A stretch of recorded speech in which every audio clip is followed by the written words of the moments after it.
There's something compelling about machines that don't look like machines. They don't have blinking lights or obvious power of control, just motion triggered by the environment itself. This idea is at the heart of a growing field in robotics and material science. In the past year alone, research teams from MIT, Caltech, and TU Delft have developed devices that move and interact without the use of motors or microcontrollers. These are often referred to as soft robots, but they're not robots in the traditional sense. They fold themselves in the sunlight, or they are tiny crawlers that walk on thermal gradients. At the center of many of these experiments are materials that act less like components and more like muscles. Among them, one metal alloy stands out: Nitinol. Nitinol is a shape memory alloy that contracts when it's heated and returns to its original shape when it cools. It's smooth, silent, and almost biological in the way that it behaves. And in the lab, it's often used as artificial muscles or self-deploying structures. Today, however, we'll be using Nitinol for something a little more playful,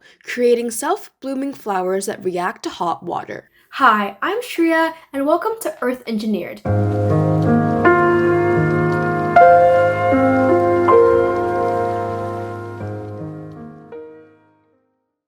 What's the first thing you think of when you see this image?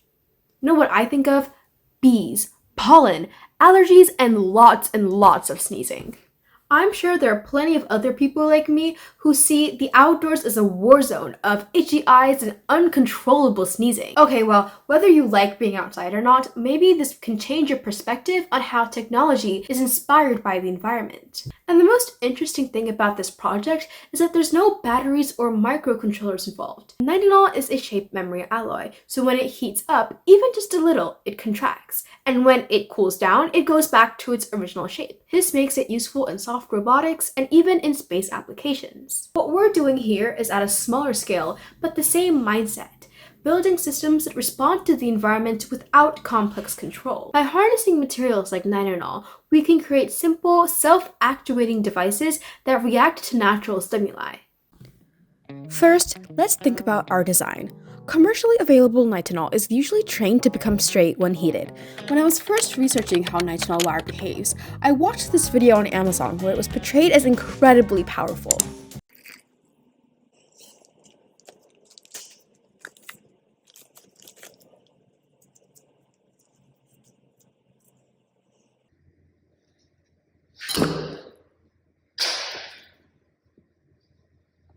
So powerful that it even broke the beaker that it was placed in.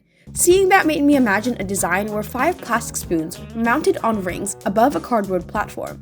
When the Nitinol wire straightened, gravity would pull the spoons downwards and make the flower bloom. Unfortunately, reality was a little different. The Nitinol wire I received was much weaker than what I had imagined. Unless you bend it to an extreme shape like in those dramatic videos, it simply doesn't produce that much force. So, back to the drawing board. After watching more Nitinol demonstrations online, I noticed that the self-blooming flowers that are present in the videos have their petals already curled, and when they're heated, they straighten. This shifted my approach. Instead of relying on gravity, I designed petals that begin in a curled position and gradually bend outward when exposed to hot water, creating the effect of a flower blooming as you water it. To make this self-blooming flower, you'll need Nitinol wire, a spoon, scissors, wire cutters, a Sharpie, and some aluminum foil tape. If you don't have foil tape, you can simply use aluminum foil and regular tape. I also used a clear piece of plastic for the base circle, but anything that won't get soggy in water will work. First, cut 3 pieces of Nitinol wire, roughly the same length, long enough to span across one petal.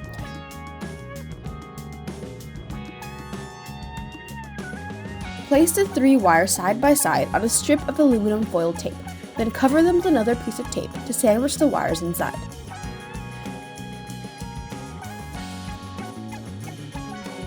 Next, place your spoon on top and use the Sharpie to trace an outline of the petal shape.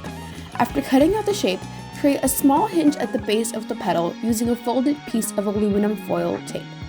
This hinge will allow the petal to move. Repeat this process to make 4 more petals, or however many you'd like.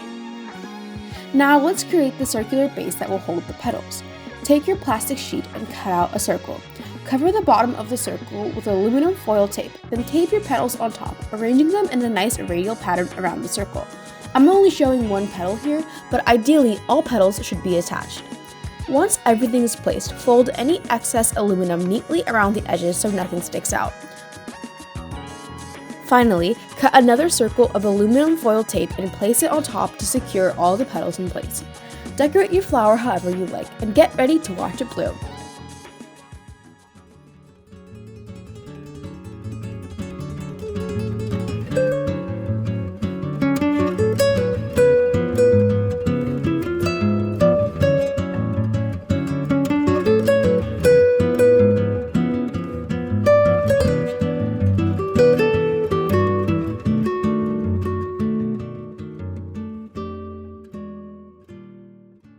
This approach avoids batteries, programming, and over-designing. It predictably just uses one main thing, the energy that surrounds it. In a time where so much of engineering focuses on adding complexity, it's useful to step back and ask, can the material that we're using solve the problem for us? Dang, that was kind of deep. Thanks for watching, and follow to watch more videos on how cutting-edge science and technology can shape our lives.